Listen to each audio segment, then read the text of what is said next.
గంధమాదన పర్వతం మీద తపస్సు చేస్తూ అందులో నిమగ్నమైపోయాడు హనుమ. ఎన్నో సంవత్సరాలు గడిచిపోయాయి. ఒకరోజు తపస్సు భగ్నమయ్యి కళ్ళు తెరిచి చూశాడు హనుమ. చుట్టూ పక్కన ఉన్న పర్వతాలు అన్ని పర్వతాల్లా కనిపించలేదు. పెద్ద పెద్ద రాయిల్లా కనిపించాయి. పెద్ద పెద్ద వృక్షాలేమో చిన్న చిన్న మొక్కలలాగా కనిపించాయి. పెద్ద పెద్ద ఏనుగులేమో ఎలుకల్లాగా కనిపించాయి. దానితో అనుమానంగా ఆకాశం వైపు చూశాడు హనుమ. సప్తర్షి మండలం ధ్రువ నక్షత్రానికి దూరంగా ఉండడం చూశాడు. అంటే యుగం మారిందైతే అని నవ్వుతూ అనుకున్నాడు హనుమ. అంతలో అక్కడికి నారద మహర్షి వచ్చాడు. వచ్చి హనుమతో ఇలా అన్నాడు. హనుమ, త్రేతాయుగం ముగిసింది, ద్వాపరయుగం మొదలైంది. ఇప్పుడు మొదటి పాదం నడుస్తుంది. ద్వాపరయుగం 4వ పాదంలో నీకు మళ్ళీ రామదర్శనం కలుగుతుంది అని చెప్పాడు నారదుడు. అలా అనగానే హనుమ జై శ్రీరామ్ అన్నాడు. మళ్ళీ కళ్ళు మూసుకుని తపస్సులోకి వెళ్ళిపోయాడు హనుమ. ద్వాపరయుగంలో యదువంశంలో జన్మించాడు కృష్ణుడు. ఎందరో దుష్ట రాక్షసులను హతమార్చాడు. శ్రీకృష్ణుని అన్న అయిన బలరాముడు యాదవుల నాయకుడిగా రాజపాలన చేస్తూ ఉన్నాడు. నరకాసురుని ఎదిరించేందుకు కృష్ణుడితో సహా సత్యభామ వెళ్ళింది. కృష్ణుని విశ్రాంతి తీసుకోమని చెప్పి భర్త చేతిలో ఉన్న విల్లుని అందుకుంది. తన శక్తిని పుంజుకొని అదే పనిగా బాణం విసిరి నరకాసురుని హతమార్చింది. దానితో తనకి ఎదురు లేదు అని అష్టమహేషుల్లో తానే అధికురాలని గర్వించింది. అదే టైంలో నారదుడు ద్వారకకి చేరుకున్నాడు. దేవలోకంలో ఉన్న పారిజాత పుష్పాన్ని రుక్మిణికి భక్తిపూర్వకంగా ఇచ్చి ఇలా అన్నాడు. శ్రీకృష్ణుని పట్టామనిషివి, ఈ పుష్పం నిన్నే అలరిస్తుంది అని అన్నాడు. ఈ విషయం సత్యభామ చెవిన పడింది. కోపంతో అలిగి నాకు ఆ పారిజాత పుష్పమే కావాలని అడిగింది. కాదంటానా పదా అన్నాడు శ్రీకృష్ణుడు. ఆమెతో సహా గరుత్మంతునితో దేవలోకానికి చేరుకున్నాడు. అక్కడ పుష్పాలతో ప్రకాశిస్తున్న పారిజాత వృక్షాన్ని చూశాడు. పెకిలించుకొని రా అని గరుత్మంతుని ఆజ్ఞాపించాడు. అలానే చేశాడు గరుత్మంతుడు. పారిజాత వృక్షంతో సహా శ్రీకృష్ణుని సత్యభామ వెనుతిరిగి వెళ్తున్న గరుత్మంతుని చూశాడు. దేవేంద్రుడు కోపించాడు. తన వజ్రాయుధాన్ని ప్రయోగించాడు తన మీద. మండే అగ్నిలాగా వస్తున్న ఆ వజ్రాయుధం తన ఒక రెక్కకు ఉన్న ఒక ఈకతో అడ్డుకున్నాడు గరుత్మంతుడు. విదిరించి పడేశాడు దాన్ని. ఆ వజ్రాయుధం నీకు ఒక లెక్క అన్నాడు శ్రీకృష్ణుడు. నవ్వుతూ మెచ్చుకున్నాడు శ్రీకృష్ణుడు. ఆ మాటతో ఎంతో గర్వాన్ని పెంచుకున్నాడు గరుత్మంతుడు. ఆ తరువాత పారిజాత వృక్షాన్ని పెరటిలో నాటింది సత్యభామ. మరింత గర్వించింది. బలరాముడు మాత్రమేమైనా తక్కువ తిన్నాడా?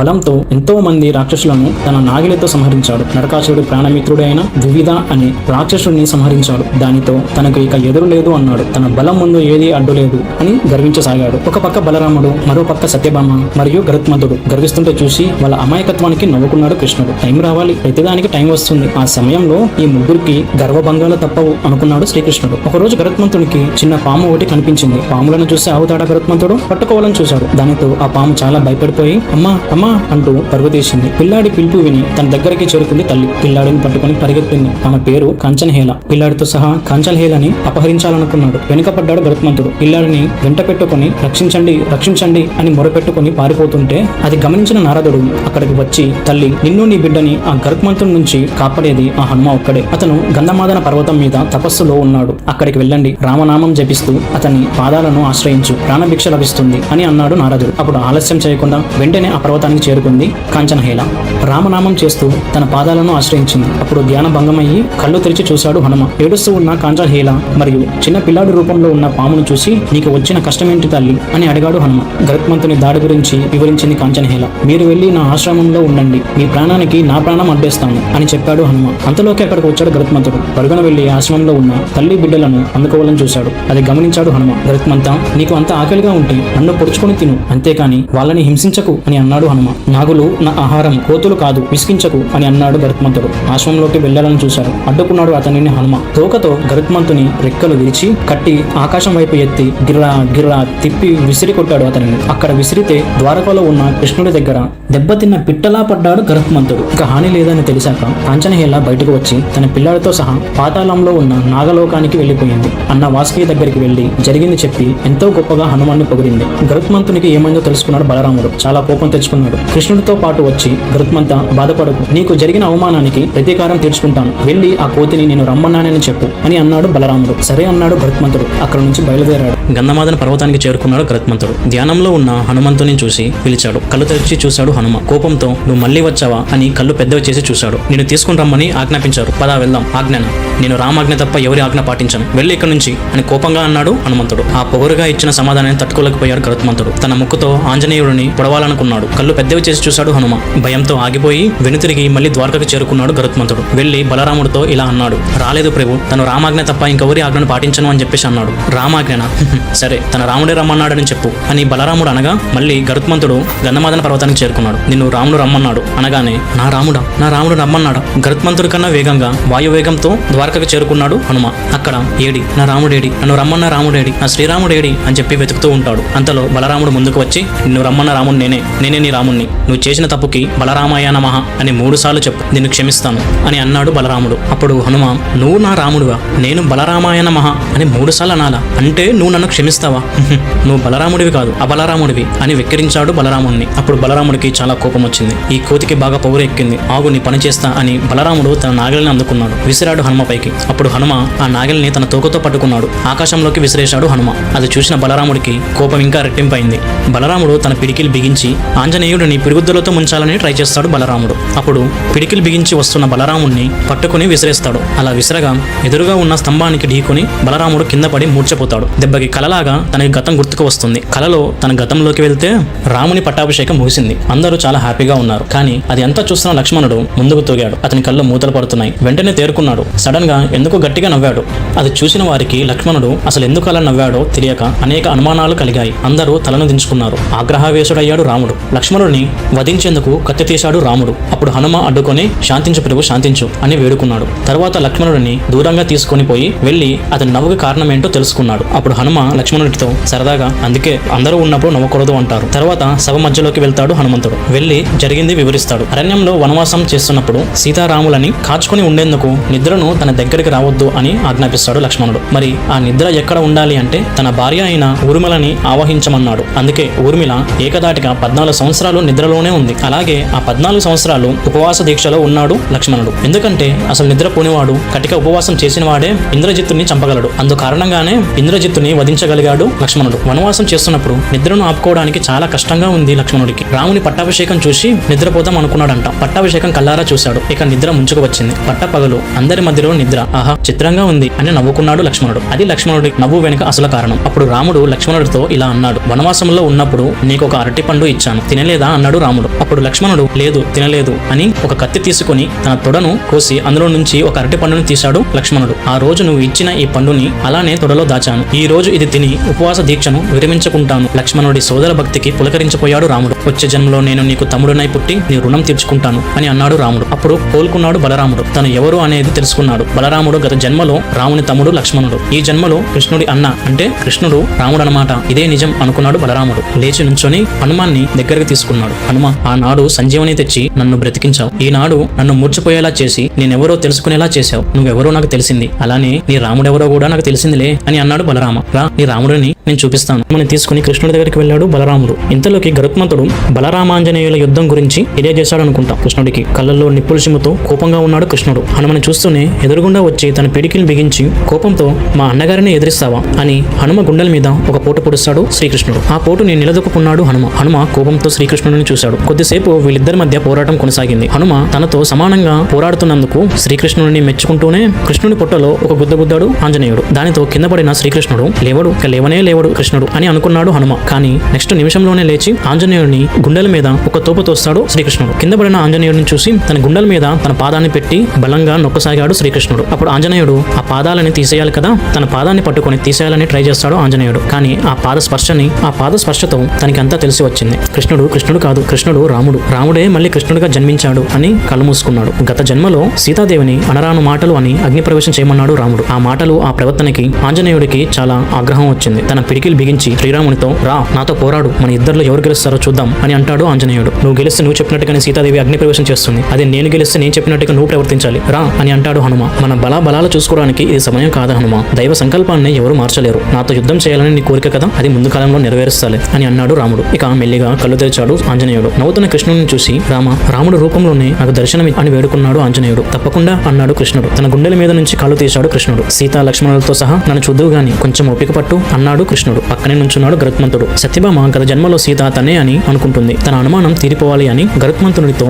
సత్యభామను తీసుకుని రమ్మన్నాడు. అలానే వెళ్ళాడు గరుత్మంతుడు. 7 వారాల నగలు పెట్టుకుని పారిజాత పుష్పాన్ని పట్టుకుని వస్తున్న సత్యభామను చూసి సన్నగా నవ్వాడు ఆంజనేయుడు. తల్లి సీతను చూస్తే నవ్వులాటగా ఉందా అని ఆంజనేయుడితో అన్నది సత్యభామ. నువ్వు మా అమ్మ సీతవి కావు, నువ్వు చంద్రసేనవి అన్నాడు. చంద్రసేన అని ఆశ్చర్యపోయింది సత్యభామ. అవును తల్లి, చంద్రసేనవి. ఆనాడు కృష్ణుడి అవతారంలో అష్టభార్యల్లో నిన్ను ఒకరిని చేసుకుంటానని రాముడు మాట ఇచ్చి వరం ఇచ్చాడు. ఇచ్చిన మాటను తప్పకుండా ఆ వరాన్ని పూర్తి చేశాడు అని చెప్పాడు హనుమ. సత్యభామకి కళ్ళ కట్టినట్టుగా గతాన్ని గుర్తు చేశాడు. అయితే గత జన్మలో సీత రుక్మిణి అని తెలుసుకుంది. పరుగున వెళ్లి రుక్మిదేవిని పిలిచింది. అక్క, నువ్వెవరో తెలిసింది, నువ్వు సీతాదేవి, నిన్ను చూడడానికి హనుమంతుడు వచ్చాడు, రా అని తీసుకుని వెళ్ళింది. రుక్మిణిని చూస్తూనే చేతులు జోడించాడు హనుమ. ఇటు రుక్మిణి, మధ్యలో కృష్ణుడు, అటు బలరాముడు నుంచొని త్రేతాయుగం నాటి రూపాలను ధరించారు. సీతారామ లక్ష్మణుల అవతారంలో ఆంజనేయుడికి కనిపించారు. ముగ్గురిని కళ్ళను పండుగగా చూశాడు హనుమ. ఆనంద బాష్పాలు కురిపించాడు. దానితో శ్రీ శ్రీరాముడి పాదాలను కడిగాడు. ఇన్నేళ్లకు ఇలా కరుణించావా రామా అని సంబరపడిపోయాడు హనుమ. కాసేపటి తర్వాత ద్వాపర యుగం రూపాలను ధరించారు అందరూ. భుజాలను తట్టి పైకి లేపాడు శ్రీకృష్ణుడు. ఇలా చెప్పాడు, హిమాలయాల్లోని కడలి వనంలో నీ నివాసాన్ని ఏర్పరచుకో. అక్కడ నీ తమ్ముడు వాయునందనుడు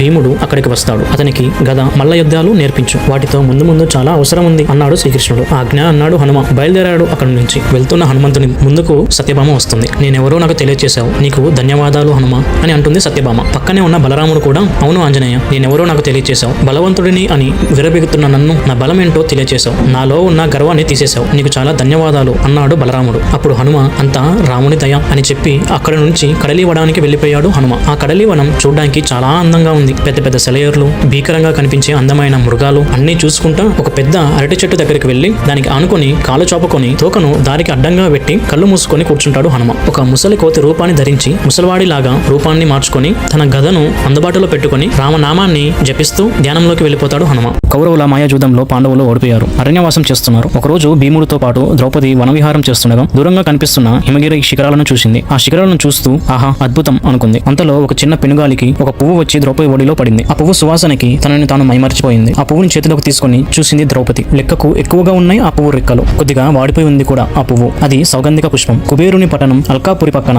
మానస సరోవరాన్ని ఆనుకొని ఉన్న దళ సరోవరంలో వికసించిన పుష్పం అది. అందులో రోజుకి ఒక్కటి మాత్రమే వికసిస్తుంది. ఆ ఒక్క దానిని శివుడికి అర్పిస్తాడు కుబేరుడు. దానిని అర్పించేందుకు రోజు పుష్పంతో కైలాసానికి చేరుకుంటాడు కుబేరుడు. ఈ రోజు అర్పించింది మరుసటి రోజు శివార్పణం తర్వాత ఆ పుష్పాన్ని జాగ్రత్తగా అల్కాపురికి తీసుకుని వెళ్తూ ఉంటాడు. అయితే ఆ రోజు వీచిన గాలికి సౌగంధిక పుష్పం ద్రౌపది ఒడిని చేరింది. వస్తున్న పరిమళానికి మత్తిలుతూ ద్రౌపది దగ్గరికి వచ్చాడు భీముడు. ఆమె చేతిలో ఉన్న పుష్పాన్ని చూశాడు. అందుకొని అద్భుతం, ఈ పరిమళానికి సాటి లేదు అన్నాడు భీముడు. వాడిన పువ్వే ఇలా పరిమళిస్తుంటే తాజాగా ఉన్న పువ్వు ఇంకెంత పరిమళిస్తుందో. ఒక్క పువ్వు వెళ్ళి నా కోసం తీసుకుని రండి అని భీముడితో ఆప్యాయంగా అంది ద్రౌపది. దేవి, నీ కోరికను కాదు అంటానా, తప్పకుండా తెస్తాను అని అన్నాడు భీముడు. సౌగంధిక పుష్పాన్ని తీసుకుని రావడానికి అక్కడ నుండి బయలుదేరాడు భీముడు. యక్ష రాక్షసులను బెదిరించేందుకు పెద్దగా అరుస్తూ హిమాలయాల్లోని కడలి వనంలోకి ప్రవేశించాడు భీముడు. అక్కడే అరటి చెట్టు ఆనుకొని కూర్చొని ఉన్నాడు హనుమ. ముసలి కోతి రూపంలో ఉన్నాడు. తోకను దారికి అడ్డంగా పెట్టి రామనామ ధ్యానంలో ఉన్నాడు. హనుమ దగ్గరికి వచ్చాడు భీముడు. దారికి అడ్డంగా ఉన్న ఆ తోకను చూసి నవ్వుకున్నాడు భీముడు. తోకను దాటి వెళ్లేందుకు రాజసం అడ్డు వచ్చింది భీముడికి. దానితో ఆగాడు అతను. ఆగి హనుమాను చూసి ఇలా అన్నాడు, ఏ కోతి తోకముడు అన్నాడు. గద పట్టుకున్న భీముడు కనిపించాడు. తమ్ముడిని చూసి లోపల సంతోషించాడు హనుమ. అంతలోనే ఆట పట్టించాలి అనుకున్నాడు. తోకని ముడవలేను,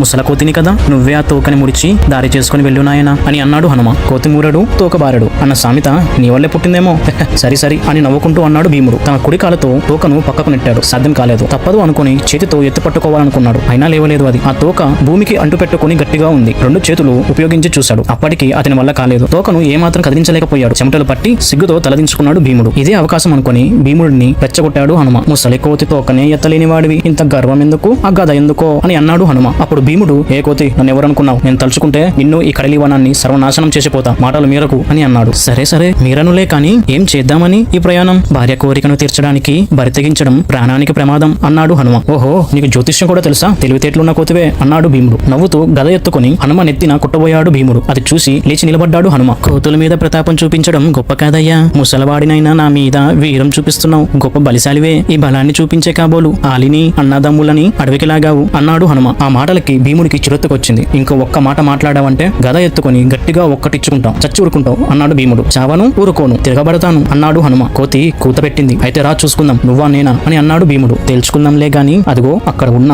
నా గద అందుకుంటావా అన్నాడు హనుమ. వెళ్ళి గద తెచ్చుకోలేని వాడివి యుద్ధానికి సిద్ధమవుతున్నావు, నేను ఏమనాలో నాకు అర్థం కావటలేదు అని అన్నాడు భీముడు. దూరంగా ఉన్న హనుమ గదని ఎత్తాలనుకున్నాడు. ఎంతో ప్రయత్నించాడు కానీ లేవలేదు అది చూసి మాటలే తప్ప మనలో బలం లేదు అయితే అన్నాడు హనుమ. తన గదను తనే అందుకున్నాడు. గిరాగిరా తిప్పి ఆకాశం వైపు ఎగరేసి పట్టుకున్నాడు. భీముడిని ఆశీర్వదిస్తున్నట్టుగా తన తల మీద తన గదను పెట్టాడు హనుమ. హనుమతో తలపడ్డాడు. వీళ్ళిద్దరి మధ్య కొద్దిసేపు పోరాటం జరిగింది. హనుమ దెబ్బకి భీముడి గద విరిగిపోయింది. మల్ల యుద్ధానికి రా అని అన్నాడు భీముడు. సరే అన్నాడు హనుమ. అప్పుడు భీముడు, మల్ల యుద్ధంలో కూడా అవకాశం దొరికినా నన్ను మన్ను కురిపించడం లేదు, ఎంతసేపు పోరాడినా మళ్ళా లేపి నన్ను యుద్ధానికి సిద్ధం చేస్తుంది. ఈ కోతికి అలుపు లేదు, ఆయాసం లేదు. అలాగే ముసలి కోతి కళ్ళల్లో కసి, కోపం లేదు, కరుణే కనిపిస్తుంది. ఆషామాషి కోతి కాదు ఇది, ఇదేదో దేవతే అనుకున్నాడు భీముడు. హనుమనే కదా అనుకున్నాడు. అనుకున్నదే ఆలస్యం. హనుమ పాదాలను చేరుకున్నాడు భీముడు. నువ్వెవరో తెలుసుకున్నాను, నువ్వు రామభక్తుడివి, హనుమవి అని అన్నాడు భీముడు. తాను ఎవరో తెలుసుకున్నందుకు ఆనందించాడు హనుమ. నిజ రూపంలోకి వచ్చాడు. నేను వాయుపుత్రుడిని, నా పేరు భీముడు, నన్ను అనుగ్రహించు అంటూ చేతులు జోడించి నమస్కరించాడు. భీముడిని దగ్గర తీసుకున్నాడు హనుమ. తమ్ముడు అంటూ తన్మయం చెందాడు. అన్నా, నాదో కోరిక అన్నాడు భీముడు. చెప్పు అన్నాడు హనుమ. నీ సమగ్ర రూపాన్ని చూడాలని ఉంది, చూపించవా అని అడిగాడు భీముడు. చూపించడానికి నాకు అభ్యంతరం లేదు, కానీ నా సమగ్ర రూపాన్ని చూడలేవు. ఇది ద్వాపర యుగం. ఈ యుగం వారికి ఎంత దివ్య దృష్టి ఇచ్చినా నా సమగ్ర రూపాన్ని చూడడం అసాధ్యం అన్నాడు హనుమ. అయినా నీ కోసం నా రూపాన్ని చూపిస్తాను చూపిస్తాను. చూడగలిగినంత వరకు చూడు, చూసి ఆనందించు అన్నాడు హనుమ. తన విశ్వరూపాన్ని ప్రదర్శించాడు. శరీరాన్ని పెంచి మేఘమండలాన్ని దాటిపోయాడు. అతని తోకను ఎత్తిపట్టి ఆకాశమంతా విరజింపజేశాడు. ఎక్కడో పాతాళంలో ఉన్నట్టుగా భీముడిని చూసి భీకరంగా గర్జించాడు. ఆ గర్జనకు హిమశిఖరాలు అలల్లాడిపోయాయి. అరణ్య క్రూరముగాలు భయపడి పరుగులు తీశాయి. హనుమ విశ్వరూపాన్ని చూసి శిలలా అయిపోయాడు భీముడు. చెప్పలేని భయాన్ని కలిగించింది అతనికి. అన్నా, శాంతించు అని అన్నాడు భీముడు. శాంతించాడు హనుమ. విశ్వరూపం నుంచి నిజ రూపానికి వచ్చాడు. భీముడితో ఇలా అన్నాడు, ఇంతకీ నీ ప్రయాణం ఎక్కడికో నాకు చెప్పలేదు అన్నాడు హనుమ. కథ అంతా వివరించాడు. సౌగంధిక పుష్పం కోసమా నీ ప్రయాణం? అయితే నువ్వు ఈ జాగ్రత్తలు తప్పకుండా పాటించాలి. ఇలా చెప్పాడు హనుమ. దళ సరోవరాన్ని యక్షిని కేసికి కాపలా కాస్తుంది. ఆమె చాలా బలవంతురాలు. ఆమె ముందు నీ బలం ఏమాత్రం పనిచేయదు. ఆమె మాయాజాలానికి లొంగిపోవాల్సిందే. అయితే నేను నిన్ను లొంగిపోనివ్వను. నా రామనామం నిన్ను ప్రతి నిమిషం హెచ్చరిస్తూ ఉంటుంది అన్నాడు హనుమ. అలాగే అన్నయ్య అన్నాడు భీముడు.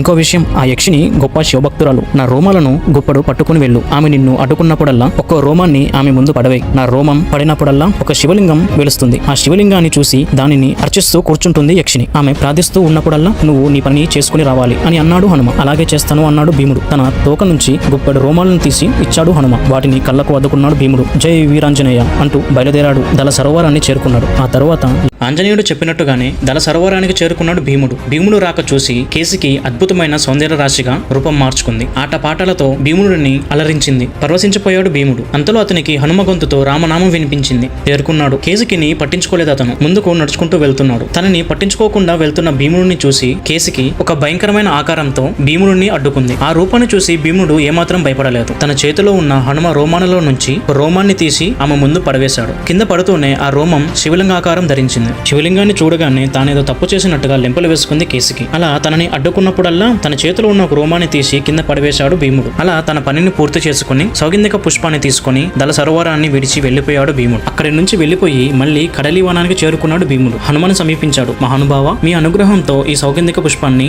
చేజెక్కించుకున్నాను. ఇలాగే కౌరవ పాండవ సంగ్రామంలో నీ అనుగ్రహంతో మేము విజయాన్ని చేజెక్కించుకోవాలి. పాండవుల అందరి తరపున నేను వేడుకుంటున్నాను. మాకు నువ్వు సహకరించాలి అన్నాడు భీముడు. తప్పకుండా. అయితే నేను యుద్ధం చేయకుండా నీ తమ్ముడు అర్జునుడు ధ్వజాన్ని అంటిపెట్టుకుని ఉంటాను. మిమ్మల్ని రక్షిస్తాను. విజయం మీదే అని అభయం ఇచ్చాడు హనుమ. ఇక క్షేమంగా వెళ్లి ఈ సౌగంధిక పుష్పాన్ని ద్రౌపదికి ఇచ్చి ఇకపై ఇలాంటి ప్రమాదకరమైన కోరికలను కోరవద్దు అన్నానని నా మాటగా తనకి చెప్పు అన్నాడు హనుమ. అలాగే అన్నాడు భీముడు. అన్నట్టు మరో విషయం, ఈ సౌగంధిక పుష్పాన్ని శివార్చన చేయించాలి. తనంతరం అలాగే దైవ సన్నిధిలోనే ఉంచాలి అని ద్రౌపదికి చెప్పు. మరుసటి రోజు తీసి కొప్పున ధరించమను. శివార్చనతో మీకు శుభాలు కలుగుతాయి. శుభాలతో సహా పుష్పం ఎన్నటికీ వాడిపోకుండా ఉంటుంది అని చెప్పాడు హనుమ. ఆజ్ఞ అన్నాడు భీముడు. అన్నగారి ఆశీర్వాదం తీసుకున్నాడు భీముడు. అక్కడి నుంచి బయలుదేరాడు. ఎక్కడి నుంచి అయితే వచ్చాడో అక్కడికి చేరుకున్నాడు. మళ్ళీ ద్రౌపది దగ్గరికి వెళ్లి సౌగంధిక పుష్పాన్ని తనకి ఇచ్చాడు. ఆ పుష్పంతో శివార్చన చేయించాడు. అన్న హనుమంతుడు చెప్పిన 4 మాటలు ద్రౌపదికి చెప్పాడు.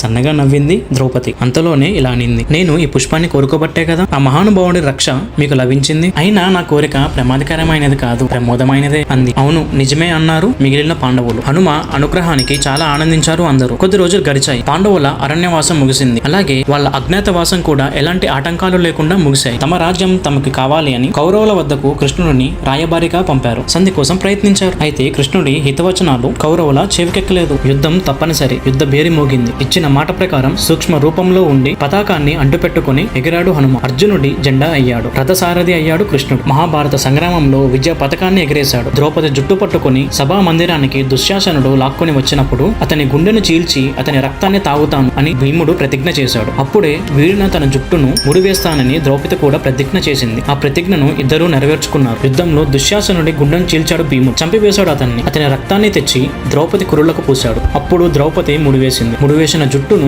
సౌగంధిక పుష్పంతో అలంకరించింది. విజయ ధ్వజంతో విలసిల్లుతున్న హనుమకు చేతులు జోడించి నమస్కరించింది. హనుమని చేరుపిలిచాడు కృష్ణుడు. అతన్ని అభినందించాడు. ఆ యుగంలో రాముడిని విజేతను చేశావు. ఈ యుగంలో ధర్మరాజును విజేతగా చేశావు. మహా బలవంతుడు నువ్వు. నిన్ను మించిన వాళ్ళు లేదు. ధన్యవాదాలు అన్నాడు హనుమ. కృష్ణ, నువ్వు రథసారథి అయితే విజయం లభించకుండా ఉంటుందా చెప్పు. ఈ విజయం నీది. నీకన్నా బలవంతులు ఎవరున్నారు? నేను కేవలం చిన్న చిహ్నాన్ని మాత్రమే అన్నాడు హనుమ. వినయంగా చేతులు జోడించాడు. నువ్వు క్రియాసిద్ధికి చిహ్నం. ఏ యుగంలో అయినా నీ గుర్తు ఉన్న జెండా విజయాన్ని ఇస్తుంది. విజయ ధ్వజంగా కీర్తి పొందుతుంది అంటూ చెప్పాడు కృష్ణుడు. పాండవులంతా హనుమ ఆశీర్వాదాలు తీసుకున్నారు. కృష్ణుడు వద్ద సెలవు తీసుకున్నాడు హనుమ. ఎగిరి మళ్లీ గంధమాదన పర్వతాన్ని చేరుకున్నాడు హనుమ. ఇలా హనుమంతుడు ద్వాపరయుగంలో చిన్న చిన్న చేంజెస్ చేశాడు. పాండవులకు విజయం చేకూర్చాడు. అలానే హనుమంతుని తలుచుకుంటే ఏదైనా సాధించగలము అనే దానికి ఇది ఒక చిన్న నిర్వచనం. ఈ సిరీస్ ని ఎంతగానో ఆదరించినందుకు మీకు చాలా థ్యాంక్స్. కామెంట్స్ లో జై వీరాంజనేయ అని కామెంట్ చేయండి. అలానే హనుమంతుని కోసం ఈ వీడియోకి లైక్ చేయండి. Also subscribe. Thanks for watching. By by.